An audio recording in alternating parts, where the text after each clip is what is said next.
Bueno, partido politxe ez, beraien partetik, enkixen ze joku mota ingoen, eta enkixen posesio asko okuko bela, eta beraien lehenengo linea hortan, defensako linea hortan, jokalari askokin saiatuko zi balio ateratzen eta bar,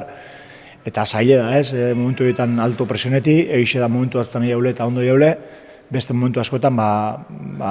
bloki pixkat atzeratu eta saiatu garile hori ez, lapurtu eta espazio eta jokatzen, eta ikuste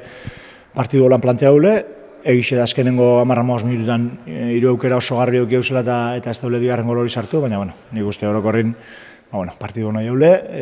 arpeixe modu beti, kompetidu hau eta ekipuko hori itxen da emitxartin, posiko mi da. Bai, hori da gure helburu nagusia ez, jokalariak azten jarraitzi eta nik uste urten jokalari askok eta askok pauso bat edo bi motxuela aurrera eta beren askunde prozesu hortan esatetut ez, lehenengo mailako bati beho da bela eta horretako gagu, horretan saiatuko datorren urtin bebai eta badakigu hori dela gure helburu nagusia. Eta jokalariak zemat eta gehiago hobetu eta zemat eta hobeto konpetidu,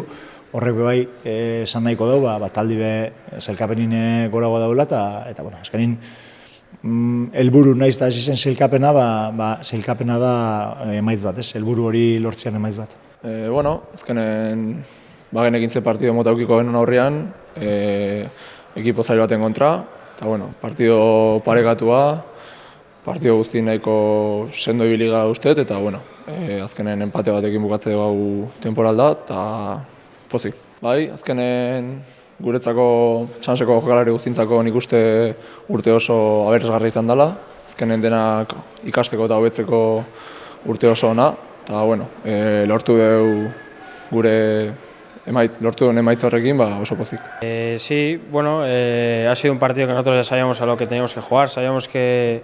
ellos tienen mucho el balón y teníamos que aguantar ahí su posesión para luego salir nosotros hacia adelante y nos han conseguido ellos adelantar primero el marcador, pero luego creo que hemos respondido bien en la segunda parte. Sí, tiene mucho mérito lo que hemos hecho hoy, porque al final somos unos chavales que tienen la ilusión de jugar lo más arriba posible y te enfrentas a mucha gente, a muchos estadios llenos, con gente de primera división, como has dicho tú, y sacar tan fácil, por así decirlo, como lo hemos hecho, pues tiene mucho mérito.